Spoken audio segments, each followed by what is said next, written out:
And John Tweest, the CEO, does a fabulous job with what they're doing with Arrowhead, and new people hooking up both electrical and Wi-Fi, and great progress and more good stuff to come, he said. Thank you for your patience. We are now live.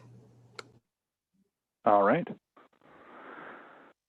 Very good. Good morning, everybody. Welcome to regularly scheduled Cook County Board of Commissioners meeting on this June 8th of 2021 at 8:37 a.m. And our mission is supporting community through quality public service. Please, I'll call the meeting to order, and please rise and join me in saying the Pledge of Allegiance. I pledge allegiance to the flag of the United States of America and to the republic for which it stands, one nation, under God, indivisible, with liberty and justice for all.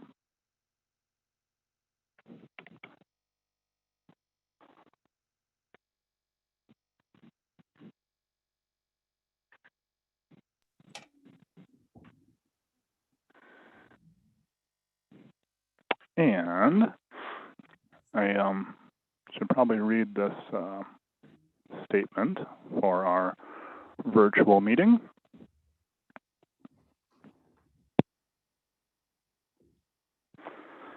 Number one, it has been determined that an in-person meeting is not practical or prudent because of the COVID-19 pandemic and the related peacetime emergency declaration made by Governor Walz in accordance with Minnesota Statutes Chapter 12. Number two, we have ensured that all members of the body participating in the meeting, wherever their physical location, can hear one another, can hear all discussion and testimony offered at today's meeting. Number three, we have also ensured that members of the public present at the regular meeting location of the body can hear all discussion, testimony, and all votes of the members of the body. We have urged the public not to attend this meeting in person because of the COVID-19 pandemic and have ensured that members of the public can view and monitor the meeting remotely in real time by broadcasting the meeting on the Cook County website. Number four, due to the COVID-19 pandemic, we have determined that it may be unfeasible for County Auditor Brady Powers, County Attorney Molly Hicken, County Administrator James Yorkey, and members of the Board of Commissioners to be physically present at the County Boardroom, the Cook County Courthouse. Number five, all votes will be conducted by roll call, so each member's vote on each issue will be identified and recorded.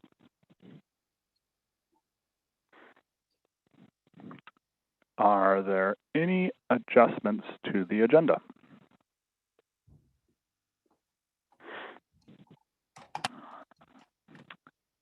Seeing none, hearing none, I'll entertain a motion to approve the agenda. I move to approve the agenda. Thank you, Commissioner Swallowson. We have a motion. Is there support? Sullivan supports. Thank you, Commissioner Sullivan. We have a motion and support. Any further discussion? Seeing or hearing none, I'll do a roll call vote. Commissioner Swallowson? Aye. Commissioner Sullivan? Aye. Commissioner Hawkins? Aye. Commissioner Storley? Aye. Commissioner Mills is aye as well. We have unanimous approval of the agenda. Next item on the agenda is the public comment period. Any public comment that anyone has gathered for today's meeting, or are there any last minute members of the public present? Mr. Yorkey? Mr. Chairman, I was in the boardroom this morning, or the commissioner's room, thinking that since now the courthouse is open, there might be somebody showing up to give comment, but there was no one, and I did not receive any written comments either. Okay, thank you. I'll close the public comment period then and move on to the consent agenda. Are there any items that a commissioner would like to pull from the consent agenda?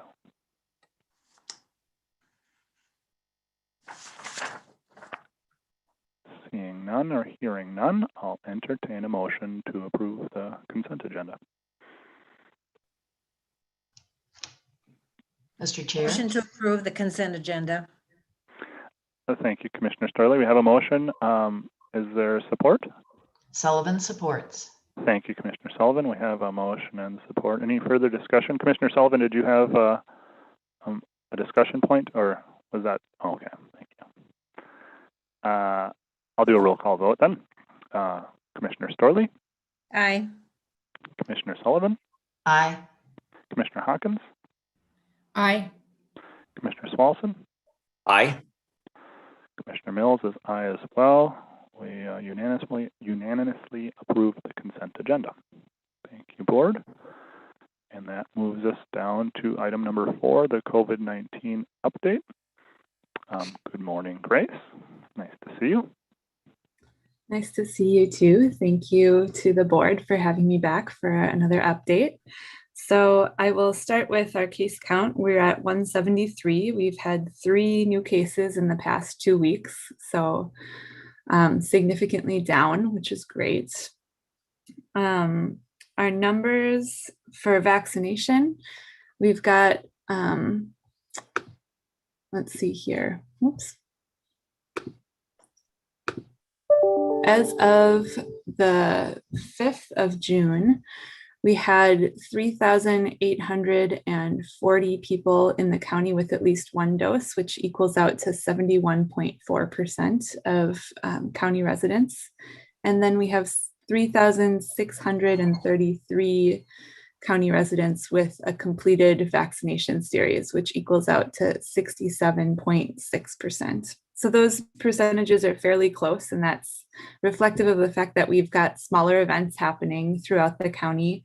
Since my last update, we did a very small pop-up event in Schroeder. We also did 2 pop-ups along the Gunflint Trail at the Poplar House and at Gunflint Lodge. We did another kind of routine community center second dose event in the evening. And then we did our first teen clinic as well last Thursday. So that was open to community members ages 12 and up. And we do require that those under the age of 18 have parental consent. So a parent or guardian has to actually be there. And if there's some sort of extenuating circumstance, we can accept written consent. And so that was a good experience. At this point with the teens, we've got 45 people in that 12 to 15 age group who've gotten their first dose of the COVID vaccine. And we have 45 in the 16 and 17-year-old group as well. So that's our new focus at this point, is to really try to reach teens and parents. We did in the last 2 weeks wrap up the in-school education with the middle school and high school science classes, and we did our parent presentation last Tuesday evening.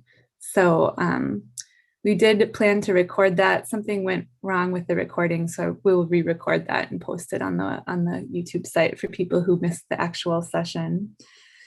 We still have vaccination events planned throughout the month of June. We have a second dose clinic that we added some first doses to tomorrow in Lutsen at the town hall, at the fire hall.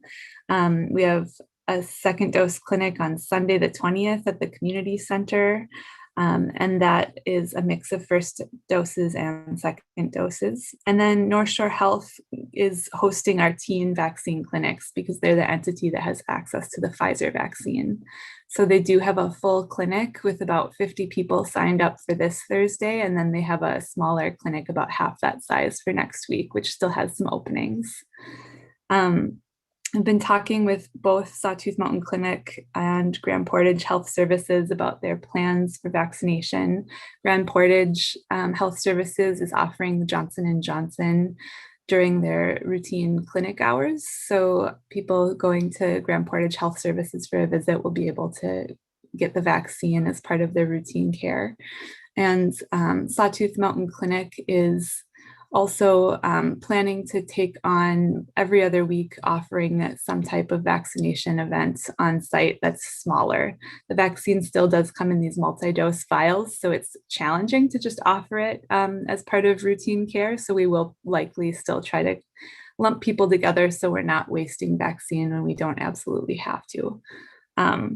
So at this point, we still have the hub site up and running, and that's a place we're directing people to sign up, but we are having active conversations about what it'll look like to have that transition happen where the vaccine's available at Sawtooth Mountain Clinic. With the teen clinics, the North Shore Healthcare Foundation offered to use their donated funds to provide small gift cards to people who attend the teen clinics. So they're offering $5 Dairy Queen gift cards and $10 Subway gift cards for people who complete the series. So that's a very generous offer from the foundation, and we're very thankful for their support in that. They've also been helping us kind of brainstorm other ways to outreach to teens and parents.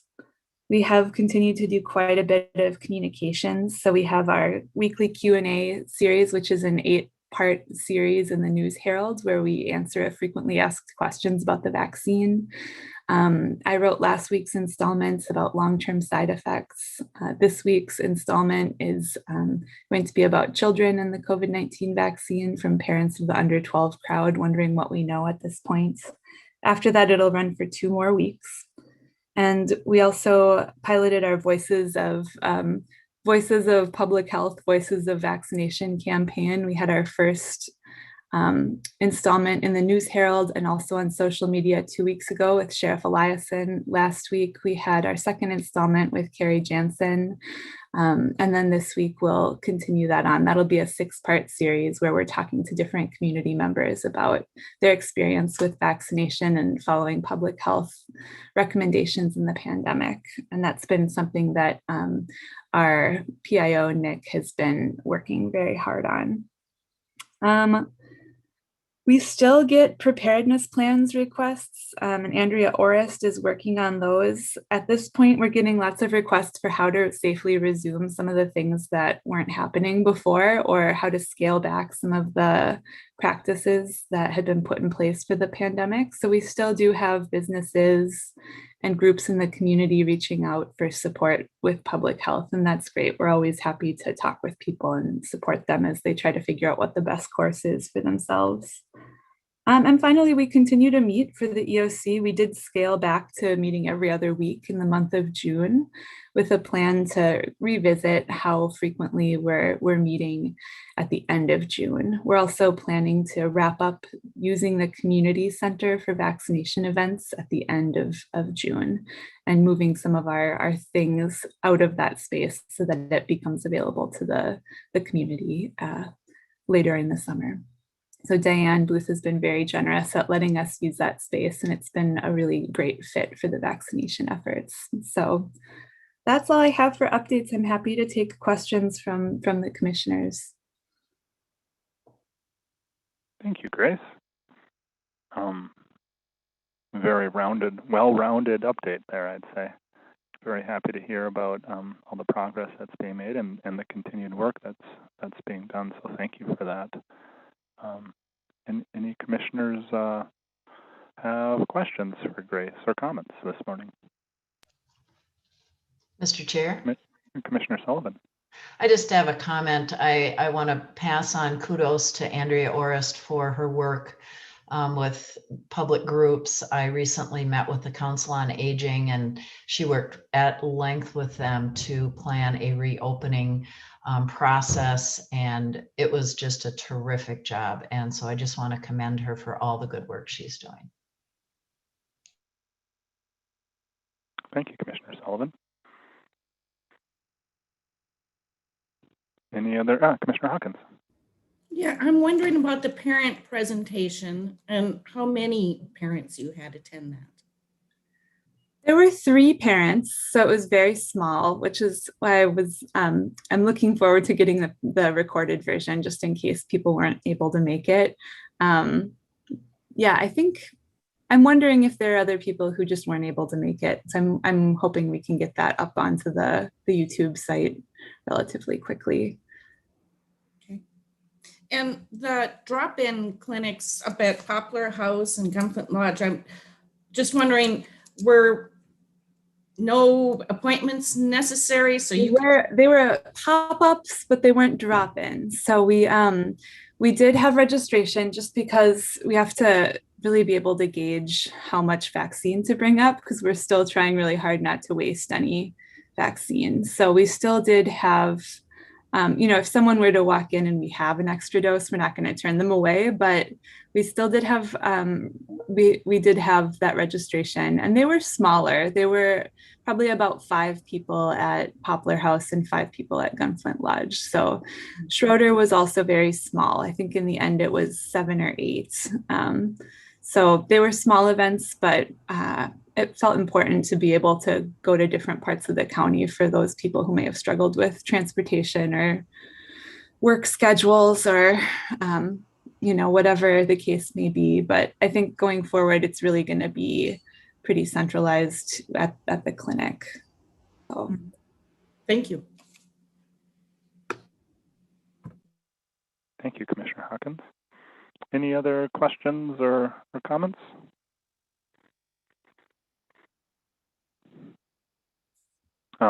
Just briefly, I got a little feedback that people are very appreciative of the opportunities for having those pop-up clinics, and they were, lower numbers, but I think it's very meaningful to have those kind of satellites as an option for people, and every vaccine counts, right? We're not wasting.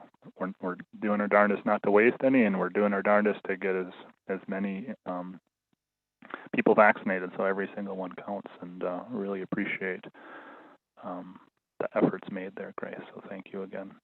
Yeah, absolutely. I did get the feedback like, well, I would have come to something closer to me if it had been available early on. But of course, earlier on, we were just getting through such big numbers that it was hard to actually move sites. So, I mean, we did what we could.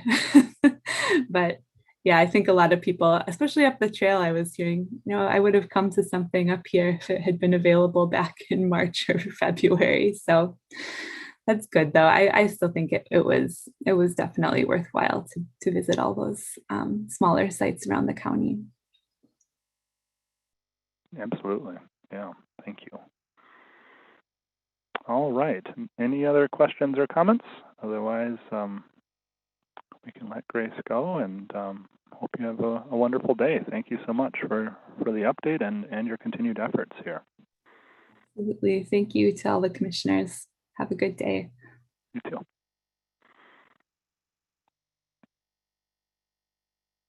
All right, that brings us down to item number 5, land services.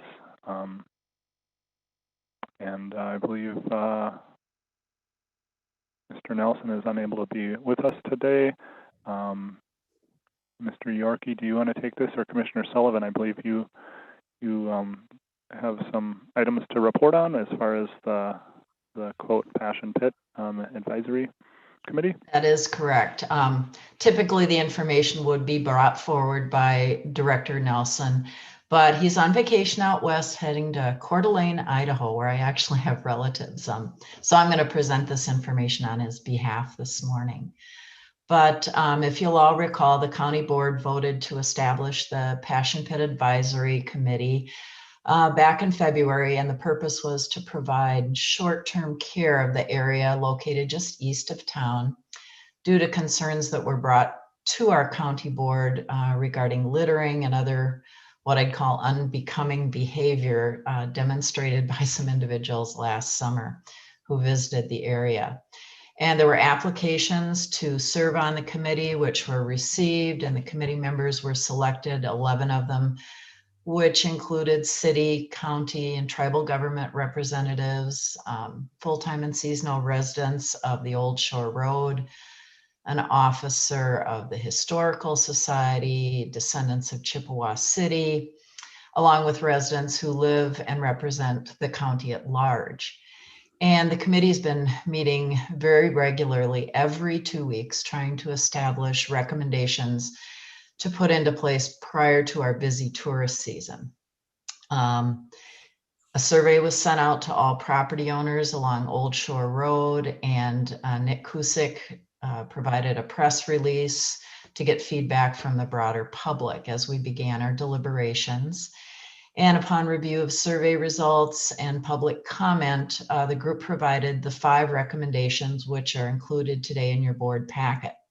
And it should be noted, these recommendations have minimal financial implications given potential purchase of a pet waste receptacle and the county providing some periodic servicing of trash and pet waste receptacles.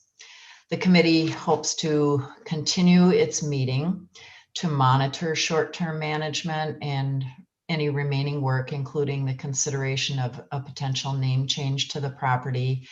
Passion Pit is not really something we felt was appropriate. And of course, we may have some other work dependent on MnDOT's final disposition of this property. But the committee believes, as does Grand Portage, that the area should support minimal use and that the construction of maybe an informational kiosk might be appropriate. And that actually has already been discussed between Grand Portage and North House. And today I'm asking the Cook County Board to provide a motion to approve the recommendations of the Passion Pit Advisory Committee. Thank you, Commissioner Sullivan. We have any questions or comments from commissioners regarding the recommendation here? Commissioner Storley. Thank you, Chairman Mills. Commissioner Sullivan and everyone who was on that committee, you did an excellent job. You covered many of the points that would be of concern. And I think for future meetings to see how it's going is a good idea, not to disband it, but to keep an eye on it, and a few things that would help folks there on the walk that they would do. And I like the idea that maybe a name change would be in the future. And as far as our county involvement, it looks like so far the maintenance department said they would take a look at the beach at various times just to make sure that things are taken care of. Is that right? That is correct. We spoke with Brian Silence and he indicated it would not be problematic at all. Mhm. Okay, great. Thank you. Thank you, Commissioner Storley. Any other questions or comments from commissioners? Or for that matter, Administrator Yorkie? Yeah, Mr. Chairman, thank you. I just wanted to also comment on the process and the work of the committee. You know, it was at times a very contentious discussion. There are a lot of passions around the Passion Pit, which I agree that name needs to go, and I'm glad that we're working on that. But I just want to say Commissioner Sullivan did an excellent job chairing that committee. All the committee members had an opportunity to be heard. The discourse was very respectful. The committee members were treated very respectfully. And I think it's just a great example of how people can work together to achieve a common goal. And really want to say thanks to all the committee members and also to Commissioner Sullivan for her great work chairing that committee.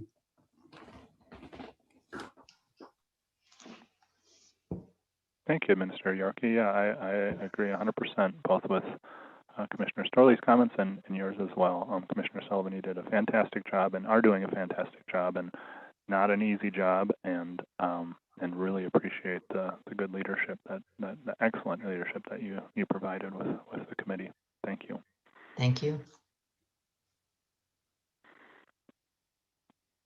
All right. Oh, Commissioner Hawkins. Yeah. Thank you, Commissioner Sullivan. I do appreciate you taking the lead on this committee and all the work that you've done on this. I probably am one of the few that really doesn't have a problem with Passion Pit name, but that's a minor thing. You mentioned that the intent is for this to be minimal use. Do we have a way we're going to make that happen?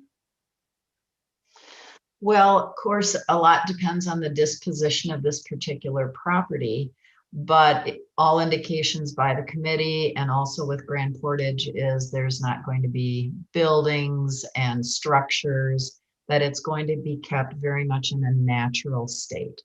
And that is in agreement by all. Okay. And do we have a time frame of when Grand Portage might be taking possession of this land and what that process is? MnDOT has indicated it takes 12 to 24 months for that decision to be made. And so that's one of the reasons that the advisory committee would like to continue to meet to stay on top of this, to make sure that we're managing the property during that interim period. Excellent question. Thank you. I really appreciate your work on this. Thank you, Commissioner Hawkins.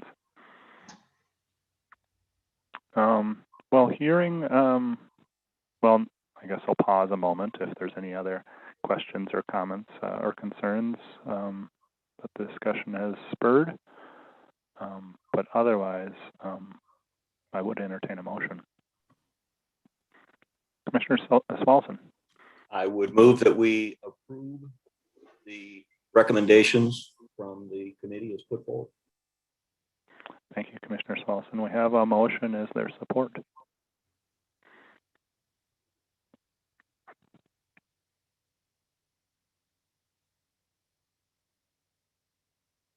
Starley, support. Thank you, Commissioner Starley. We have a motion and support. Any further discussion? Seeing none, hearing none, I'll do a roll call vote. Commissioner Swalson. Aye. Commissioner Starley. Aye. Commissioner Hawkins.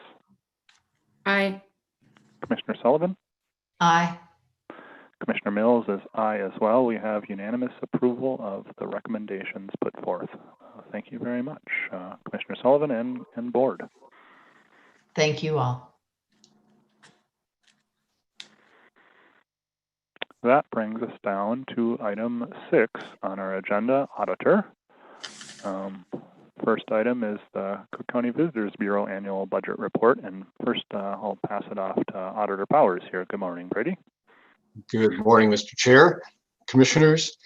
This is Cook County Visitors Bureau, their annual budget report by which the county must approve their budget each year in order for them to spend the funds that they receive. And Linda Jurek and Lily Peterson are here to present their 21-22 budget and answer any questions you may have. I'll turn it over to Linda. Brady, one question. Were you able to share that budget with the commissioners? They should be able to see it right now. Okay, cool.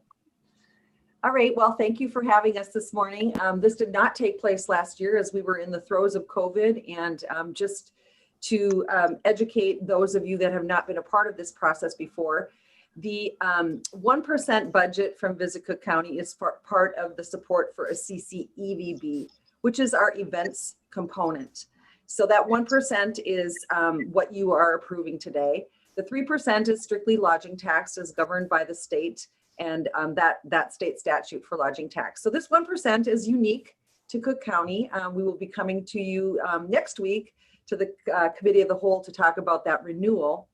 But for the time being, we are presenting our 1% budget today, which once again is morphing back into the support of events.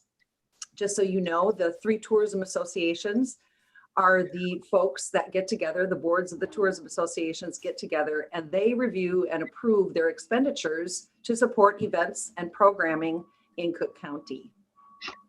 So that's what we're looking at today. It's a little over 400,000. We are moving back into this slowly. It's been an interesting, definitely an interesting year with COVID because everything was put at a halt last year. So we're seeing some folks, you know, step out and say, yep, we're gonna do this and we're gonna support these events, and others that are saying, no, we're gonna wait one more year.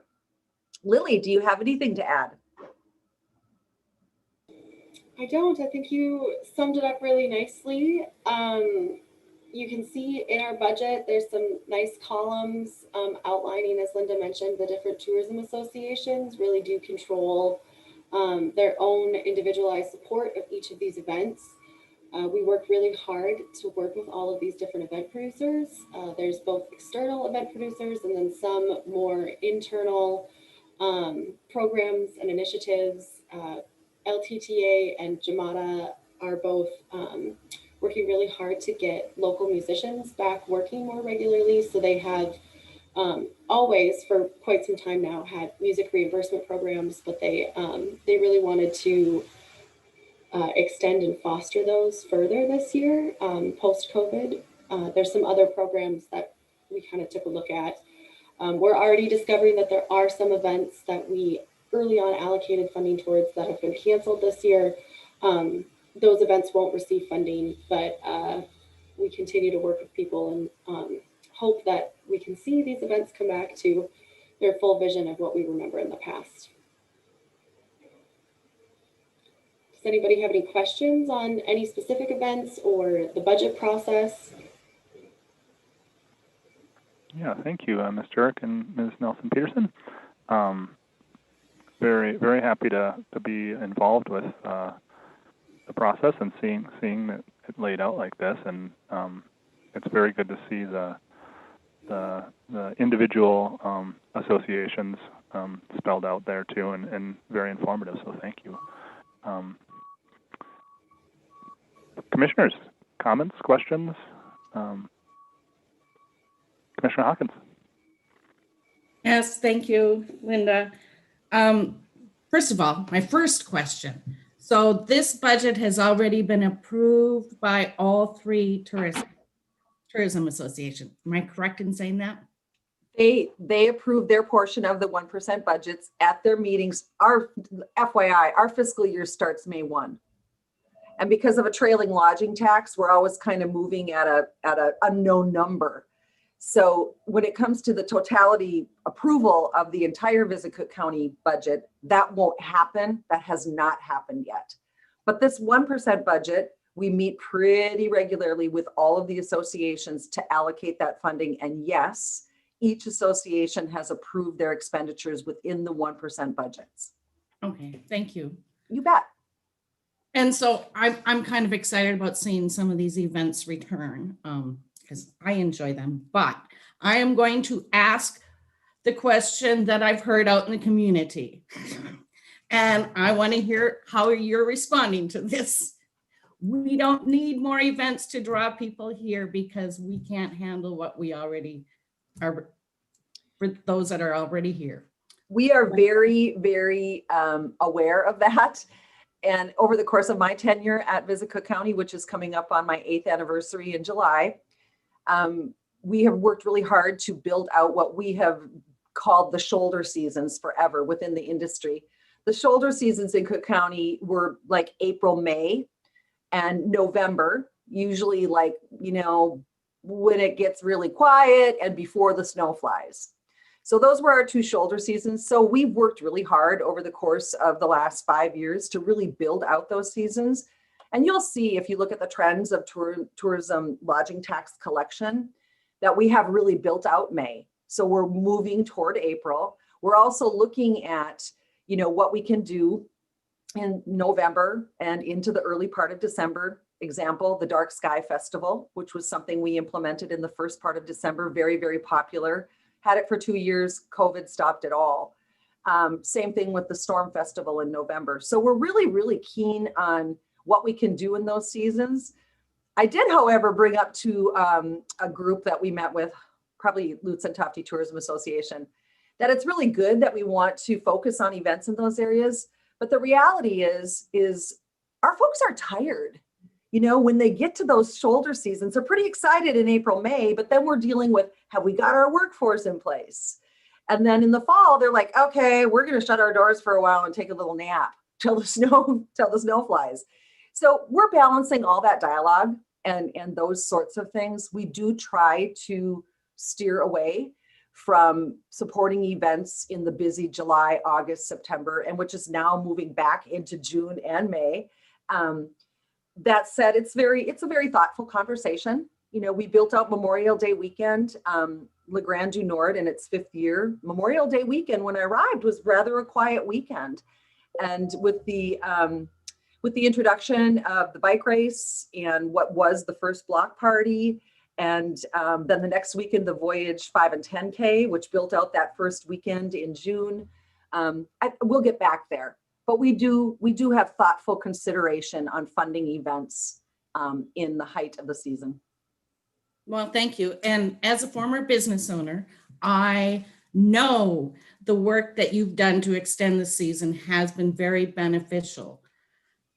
And watching the lodging tax grow is obviously a testament to your and your staff's work. I appreciate that. But now I'm looking at sales tax numbers because that's part of my job and what funds the work I'm working on. And there's imbalance there. And I think we need to make sure we're talking about, yeah, some establishments are doing really well, even through this COVID thing. Others are not. And I just worry, I'm hoping that your organization can help spread the message that we need to think about all of our businesses and not just our lodging facilities. So thank you for your work though. Yeah, you're very welcome. And Stacy, we would welcome any, when you say, there's others that are not doing as well, keeping within the mission and vision of Visit Cook County as a destination marketing organization, working in the tourism, impactful industries. The thing that's a little bit different about Cook County is that we are 85% dependent on our economics on tourism. So it gets a little tipped. Everybody's involved. So if you would take it upon yourself to just let me know what specifically, and you can do this here or you can do it privately, however you have to or can do it. Just let us know what you're specifically thinking of, because chances are, we've thought about them, have them in the Visit Cook County cradle a little bit, and we're thinking about ways we can help that. The other thing I really want to express this year is that we're really thoughtful. I'm on a state board for the Minnesota Association of Convention and Visitors Bureau, and we are so fortunate how we economically and tourism wise came through COVID. The others in the industry around the state, not the same case at all. So balancing that has been very interesting. So for Visit Cook County, even this summer, when it comes to our 3% and our marketing initiatives, we're really turning that back toward a community initiative. So you're going to see us do some work on Leave No Trace. So when you're here, this is what you can expect. The rack cards that we've created for Grand Marais area tourism on the construction project and how to navigate our community during the summer. Those are all kinds of things that we typically wouldn't do. We're not out there. We really trimmed back our budget on blasting the wonders of Cook County to, the nation and beyond. So we're very, very thoughtful of that. But if you have other ideas and you have businesses that you feel should be more, in the cradle of Visit Cook County and a tourism driver that are struggling, please let us know. I'll just add one thing about the 1% budgets. A lot of these events that we have going on, they're true events. A lot of them fund nonprofits in our community. That's something that's really important to all three of our tourism associations. And so a lot of events that look like events are helping to support a lot of really wonderful community programming. And we do take a look at that community impact as part of the ROI. So just something to keep in mind as well. Very, very good point. Thank you, Ms. Nelson-Peterson, and thank you, Commissioner Hawkins, for the questions there, and thank you, Ms. Jurek, for your responses. And yeah, it's a very difficult dance, finding that balance, and I think you're doing an outstanding job. So appreciate, especially the work in the shoulder seasons and just the work through the pandemic. Just remarkable work, and sitting in on other regional meetings and statewide meetings myself, hearing about the impacts of COVID and how lodging, our lodging was hit as well, but boy, did it bounce back. Mm-hmm. And but that's not so much the case in other areas of the state, and they're still struggling and still grappling with this. So certainly there's challenges with an abundance of visitors as well. But I think I prefer that challenge to the alternatives that I'm hearing from colleagues around the state. So very much looking forward to further conversations as well as far as ways we can help support the community and broaden the scope that Visit Cook County, the impact that Visit Cook County has. And yeah, I think there's a lot of opportunity. It gives me a lot of excitement to read through this budget and just see some of the programs that are going on and seeing the different avenues we can take to try to help round things out. So kudos. Thank you very much. Any other comments? Yeah. Oh, yeah. And sorry that I got going there. Any other comments or questions from commissioners?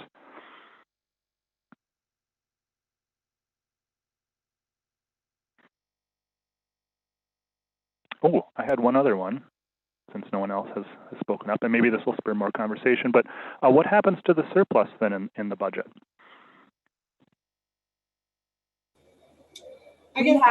Go ahead, Lily. Well, I was going to say, I guess I can kind of answer that. There's a few different things year over year that we do with surplus. We do track that. We call it carryover in our little internal world. Carryover in the 1% goes back to each of the associations for their budget. So they can continue to feel onus to that, and then really, like Linda mentioned, these associations through these events like to retain that money back towards community programming. In the 3%, that surplus this year, because of COVID, we're doing some interesting things. We have never had like an operation or capital reserve in our budget before. Which when COVID happened last year was a big shift for Visit Cook County. And certainly, as you mentioned, we're in a high point right now, and we have a surplus, and that's wonderful. We're highly aware of how essential our work is going to be when we're at a point much like our neighbors in the rest of the state and the country are, when we receive a dip in visitors and we'll need to continue to do our work. We set aside some of that money for a capital reserve for future planning. And then also when it comes to just infrastructure, the carryover within our 3% came at a really okay time because we have improvements to make along the corridor with Highway 61. So as we were talking a little bit earlier, just in conversation, the work that we're doing, for Visit Cook County and our building location is important. It's a marquee stop along the corridor. We have all kinds of traffic, and we really want to make it be that kind of stellar look.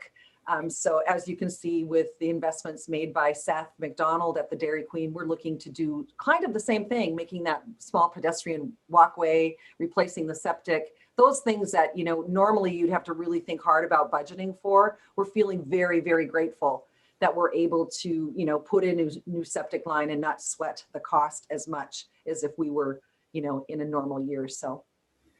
Yeah.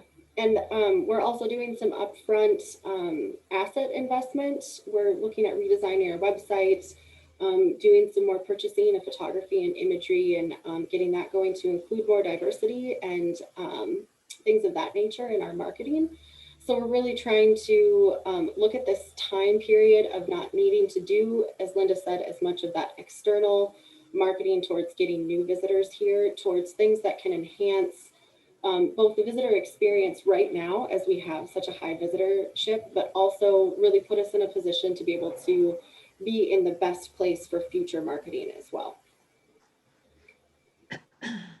Excellent. Yeah, that's really appreciate the holistic view of that and take on it. I think that's just wonderful. So thank you very much. Commissioner Storley. Thank you. Being in the outdoor recreation business for many years, I've seen quite a change in the outfitting business. People go to the Boundary Waters and go home.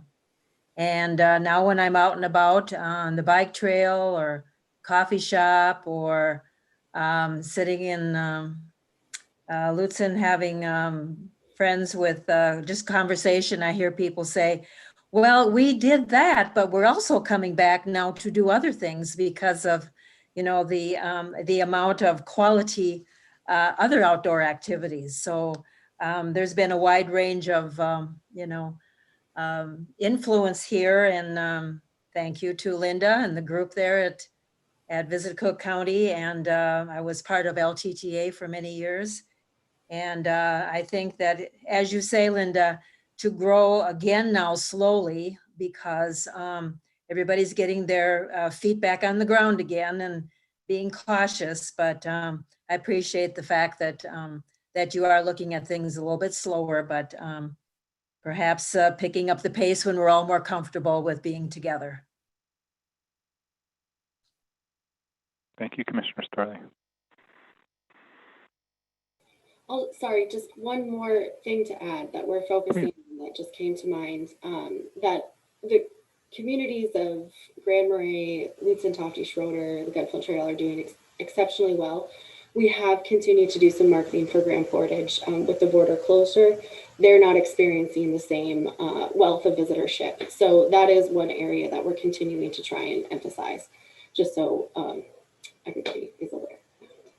And oddly, the actual visitors to the parks were, way up. The numbers were crazy last year. And we knew that. We knew the tourism persona would change, that people would travel from the metro. They wouldn't get on a plane. They'd, check off Visit Cook County or Cook County off their bucket list. So actual visitors to Grand Portage were up, but visitors to the lodge and the casino were not. And that really is, the backbone of Grand Portage. So we continue to keep them front of mind. Thank you for pointing that out. I was going to ask about that, and yeah, I know the economic side of things up in Grand Portage was particularly hard hit in our county. So I appreciate reaching out and working with them.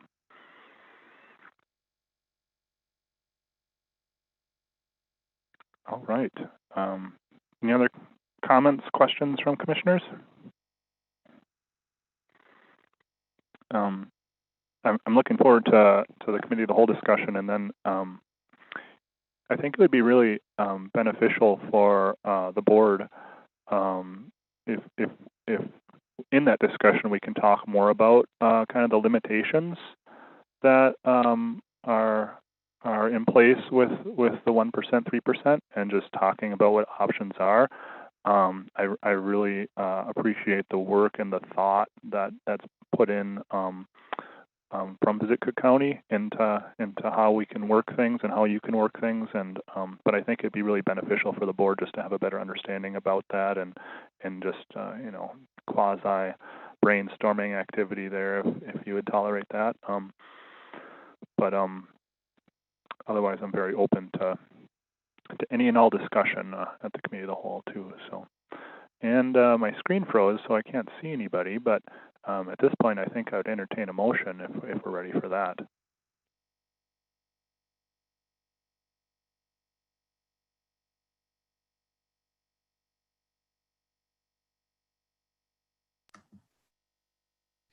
Motion to approve the Cook County Visitor Bureau Annual Budget Report.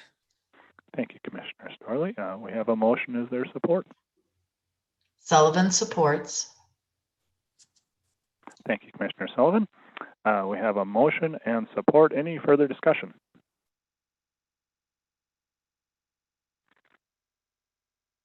And seeing none or hearing none, I'll do a roll call vote. Commissioner Starley? Aye. Commissioner Sullivan? Aye.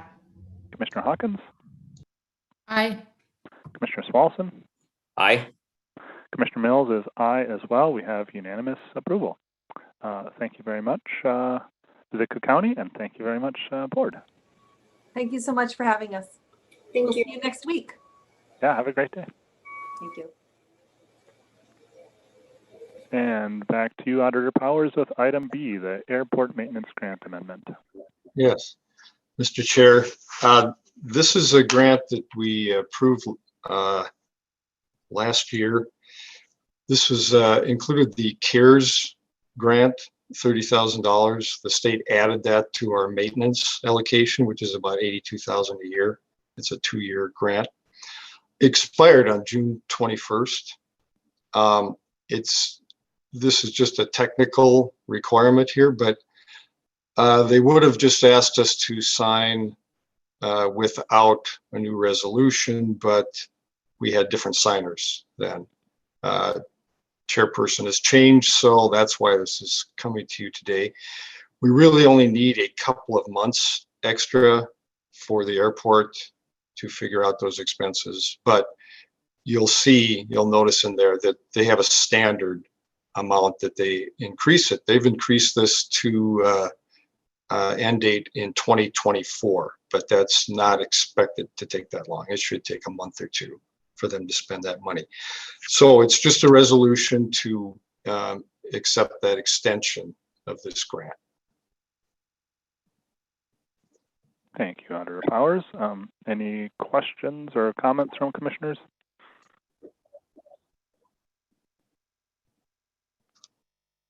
Don't see any, don't hear any, so I'd entertain a motion.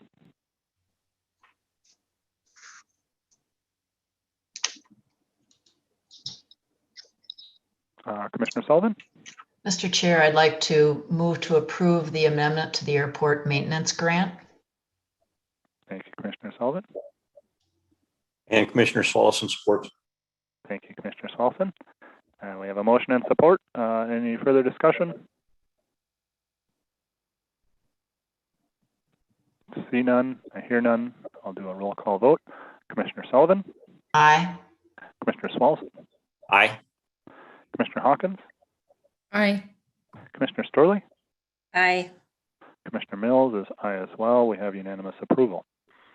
Thank you very much, Auditor Powers, and thank you, Board. Thank you. And that brings us down to item number 7, Administrator updates. Good morning, Administrator Yorkie. Good morning, Mr. Chair and commissioners and any residents who may be watching this morning. Just wanted to update you on a few things. We are, as you know, we had Lori Vici from the U of M extension program in town a couple of weekends ago. And we had some listening sessions to hear from you all as a board, from citizens and from the boards of the extension program and the community center about what they were looking for in terms of a replacement for Diane Booth, who I think most people agree is irreplaceable in many ways. But we're doing our best to fill the gap related to her upcoming retirement in August. And so where we are now is we're Pamela Dixon and I, the HR director, had a follow-up conversation with Lori Vici yesterday. We're nailing down the details of how we're going to work with the extension program to carry forward the program that we already have in place. And we think the extension program can be a good partner in that work. And so just making some follow-up stakeholder phone calls, had some conversations yesterday and also will today. And we're going to finalize that job description and have it posted by the end of the week. So it'll remain open for a couple of weeks. And we know that we have a few local folks who have expressed interest in the position and who have qualifications that make them viable candidates. So we'll be talking to those folks, and I'm sure we'll have other external applicants as well. And so just wanted to let you know that that process is moving forward, and we're excited about finalizing the job description and getting it out on the street and getting some feedback to that. So that's one thing. I also wanted to update you. We had at the Committee of the Whole last month a presentation on the county's TIF, well, not TIF, but abatement policy, and we talked about how we might do a TIF project if when we're brought forward. And as you know, we do have a couple of proposals at the West End that are seeking some kind of public incentives for the projects. And so I just wanted to let you know that I'm going to be doing a follow-up presentation at next week's Committee of the Whole. We're revising the draft policy that we presented to you last month. and are going to be sharing an updated revision of that policy, and are going to be seeking approval of the policy at the following business meeting in 2 weeks. So just wanted to let you know that's in process. You may have gotten, I don't know if we've gotten communications out. Well, I think April did actually. The Chamber and Visit Cook County are going to be having its annual gala in October. The date that we've settled on is October 30th, and both Senator Bach and Representative Eklund are going to be in town for that. And they have requested that we hold a joint powers meeting, basically convening the Board of County Commissioners, the Grand Marais City Council. We'll invite township boards as well. The hospital, the school district, the clinic, all of our key community partners, for just a discussion on what's going on in the county, and how the legislature can support some of the things that we want to do here. I think it's just going to be a good general discussion about all things related to county economic development, public health, and a whole range of issues. So that's going to be Saturday, October 30th. We are looking for a venue for that meeting. The schedule generally would be that we would have the joint powers meeting sometime during the day. Not exactly sure if that's going to be a morning or early afternoon kind of thing. But the other component of that is that we may do a tour with them of various sites in the county, and again, the details of that have yet to be determined. So just keep that in the back of your mind. And again, Saturday, October 30th will be the date for that. Are costumes required? We could make it a costume party if that's the board's desire, certainly. That would be kind of fun, actually. I like that idea. One suggestion though, on a more serious note, is checking out Grand Portage to see how that could work as a venue. I know we've talked about that. For other joint powers, and I just think that they have the space and the capability that it could be a really good fit. Yeah, I agree. Appreciate that suggestion. Okay, other things to be aware of. We did have the Minnesota Housing Partnership in town on Friday. We had a great town hall meeting to share information about various proposed and ongoing projects. Had a couple of developers talking about their proposed projects in Tofte, and then we also had Anna Hamilton talking about Hamilton Habitat, which is just such an amazing effort. And the Hamilton sisters have really done a great job of taking action, really, without asking for a lot of help. They're making their project work. Anna was talking about how the price point for the homes that they're constructing is in the $100,000 to $110,000 range, which makes it very affordable for somebody who lives and works full-time in Cook County. And so it was just really exciting to hear about those projects. And then we also took the folks from MHP around to look at some sites, Nordic Star, where housing has been built already. We went to the house just north of the courthouse that Anna is rehabbing, which is really cool, and it has a $1 million view of the harbor. And looked at some other sites that potentially could be developed in the future. And of course, and I've mentioned in previous meetings, we have American Rescue Plan dollars coming into the community that could be used for infrastructure to assist in some of that kind of development. So that was really energizing.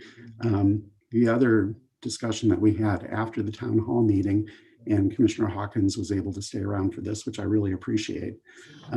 We had a discussion about the proposed creation of a housing redevelopment authority. And that's something that we will also be bringing forward in the near future to ask for approval to create. And we're talking through some of the issues in regard to how that entity would be funded, what its scope of work would be, what some of the deliverables would be. And so those details are being hammered out, and we'll be bringing that forward here in the next month or two, I expect. So So that's that. The other thing, we are continuing to work on the Sawtooth Bluffs Joint Power Agreement. I spoke with Attorney Hicken this morning, and that contract is very near a final form that we can share with the city. That's something that obviously the county and the city would need to approve jointly, and that would enable us to move forward on the creation of a new dog park. As I think you all know, currently dog park users share the equestrian facility, and there have been a number of issues related to pet owners not picking up after their pets, and also dogs digging holes that can be very dangerous, if not lethal, for a horse that steps in one of those holes. So it makes a lot of sense to separate those facilities. There's an opportunity to create a new dog park that would basically be at the corner of the Gunflint Trail and Fifth Avenue West, the west side of Fifth Avenue. And so that's something that we're also moving forward on. And I should mention too, Molly Hicken has been doing such a great job recently and has had a couple of projects sprung on her last minute related to the film project that was recently in town. And so I just want to shout her out for the great work that she's doing, and really appreciate her counsel in these matters. She's always very thoughtful and very thorough, and that's exactly what you want in a county attorney. So really appreciate her work on these issues. And then the last thing I mentioned, the American Rescue Plan, again, having conversations with folks, and I think we'll be convening a small advisory group to talk about the overall budget for those dollars, because really it's not money that's coming to the county for county government to line its coffers. It's really for us to spread these dollars in a way that has the greatest impact and provides the greatest benefit to the community. And in order to achieve that goal, we need to listen to lots of folks in the community. And so that's something that we're going to be convening here in the very near future. And those are the key items. There are obviously lots of other things that I'm working on all the time, but those are some of the high points. So, and I would sit for questions. Thank you, Administrator Yorkie. Yeah, never a dull moment. Lots going on. Appreciate all those updates. Do we have some questions for Administrator Yorkie this morning? Commissioner Smolson. Not a question as much as just, I recognize there are a tremendous number of items that we're working on and great efforts being put forward on many topics. I would like to ensure that we keep as a line of sight item what our capital strategic plan is after all the hard work from our highway department and the building tours and this type of thing. Just an idea of how we're going to bring that to a timeline type of thing. Yeah, I think going to be important for all of us as we move down through the budgeting process. I appreciate that comment, Commissioner Smolson. And yes, just a brief update on that. So we're trying to convene an advisory committee regarding facilities and capital planning, and didn't garner the response that we had hoped to. And so I'm still in the process of reaching out to people individually. I've gotten names of folks who might be good candidates for that committee. And so that is moving forward as well. Thank you very much. Thank you. Yeah, thank you, Commissioner Smolson. Very, very important piece for us to keep some focus on. And yeah, it can be hard to do with everything going on, but that's what our job is too, right? Is to keep that focus. Any other comments or questions from commissioners?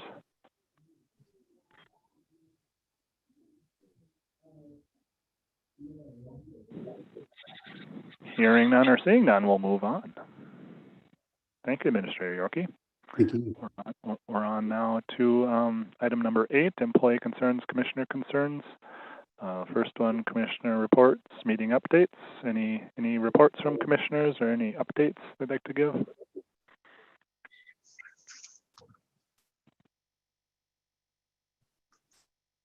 Doesn't look like it. I want to thank everyone for attending the AMC District 1 meeting.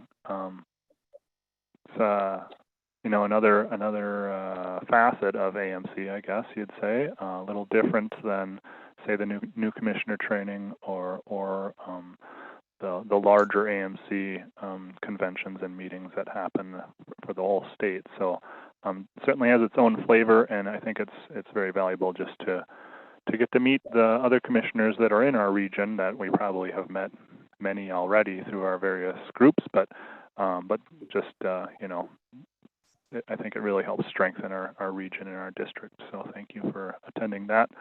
One thing that came to my attention was in the MCIT presentation, the emphasis that's put on the PTSD claims that are coming forth, and I think that's just good to talk about, and to talk about the cumulative effects of traumatic situations and how they build over time, and as there's more traumatic events, either in frequency or in extremity, that those impacts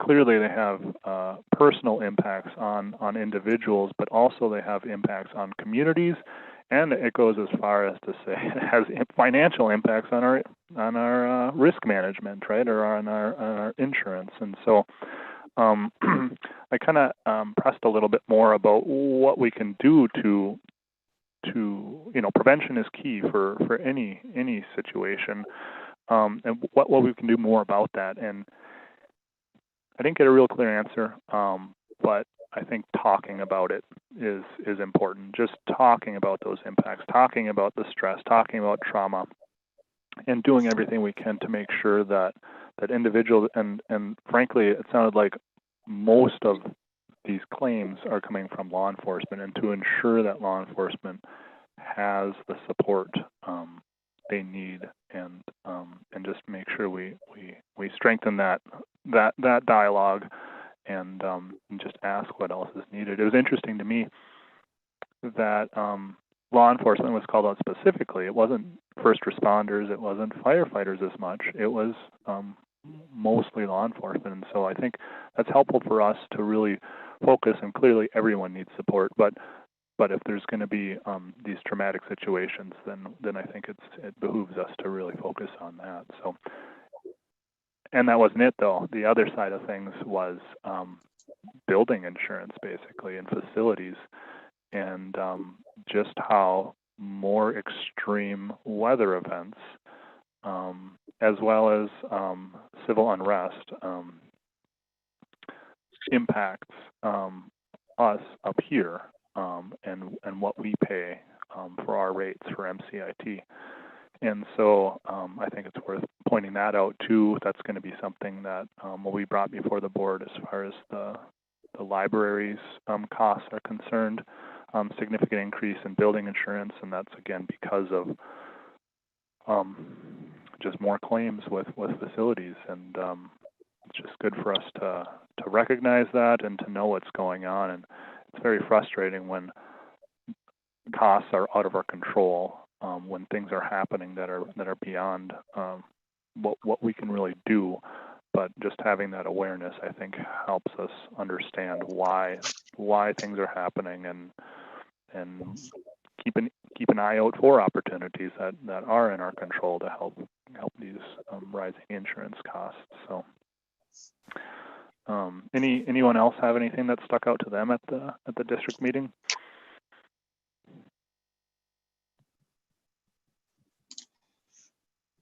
Commissioner Hawkins. Yeah, I really appreciated the opportunity to see in person some of these people that I've only met through Zoom. That was really nice. One of the things I really appreciated and enjoyed was the sharing of what's happening in each county, and realizing that, you know what, we're all struggling with the same kinds of issues. And so hearing that in person, I guess I've spoken to some of them through Zoom, but it's going to make it easier for me to call some of those up now. to ask, how you doing about this? And through Zoom, I'm really glad we haven't had to travel as much, but there is something about seeing somebody in person and having a chat while you have a cup of coffee in your hand. So I really appreciated the opportunity to meet in person down there. Thank you, Commissioner Hawkins. I agree. It helps. It's important to have those physical connections for relationships. Any other takeaways from anyone?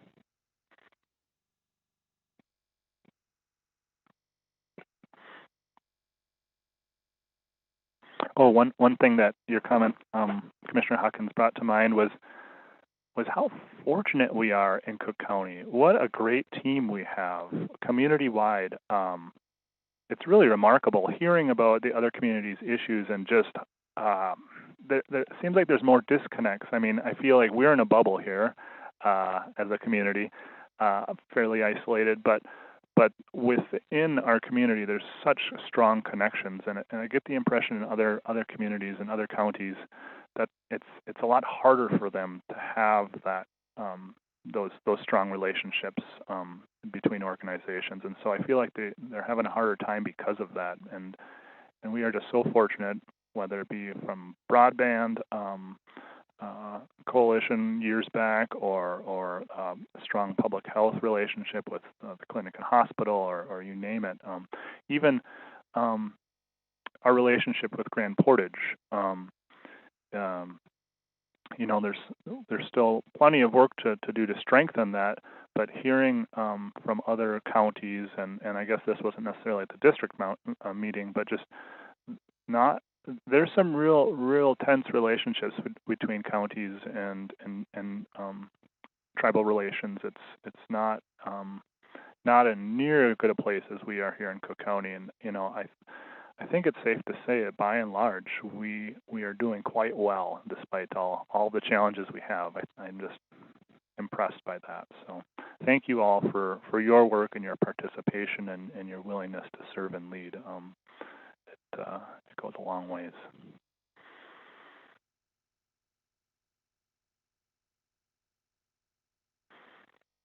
Okie dokie. I'll move on unless someone else has any comments. I'll move on to meetings to note here. We have the Community Leadership Committee, June 10th, 5:30, and we have the Board of Appeals and Equalization, June 17th at 6 p.m. Those links are both in the agenda there. We have correspondence and memos, the much discussed lodging tax comparisons and sales tax, and then also the EDA board packet. And of course, there's a lot of discussion and a lot going on at the EDA. In my mind, particularly a new director search. I think that's pretty critical for us. Then moving on to item 10, recognition of staff, anniversaries, hires, and retirements. And firstly, I'd just like to welcome the two new staff that were in the consent agenda. Tyler Johnson for the Recycling Center Assistant position. Welcome there for that position. And then also new person in the county, or in the county org rather, Andrew Beavers as the assessor's appraiser. So we'll tack those on to our June anniversaries for next year, but thank you very much for joining the team, and look forward to having you help us grow and strengthen our community. So otherwise, we're moving on to the anniversaries. Scott Benolkin, Highway, 13 years. Kelly Berg in the Auditor Treasurer, 4 years. Dave Eckel in Maintenance, 43 years. Rachel Espy in Assessor's Office, 7 years. Reed Mayer, PHHS, 4 years. Michaela Schleep in Sheriff, 1 year. Happy 1 year anniversary. Is Sheehan, Community Center Extension. Alyssa Smith, PHHS, 4 years. Oh, and Izza's 2 years at Community Center and Extension. And then Justin Thompson, Highway, 3 years.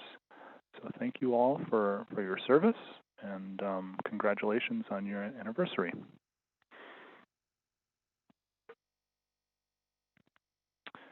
If there's nothing else, I think we can entertain a motion to adjourn here.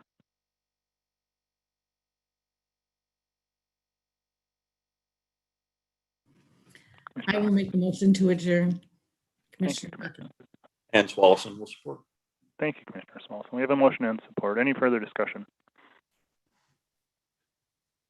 Short meeting. That's the only further discussion I have. I won't draw it out any longer. Roll call vote. Commissioner Hawkins. Aye. Commissioner Smallson. Aye. Commissioner Storley. Aye. Commissioner Sullivan. Aye. Commissioner Mills is aye as well. We have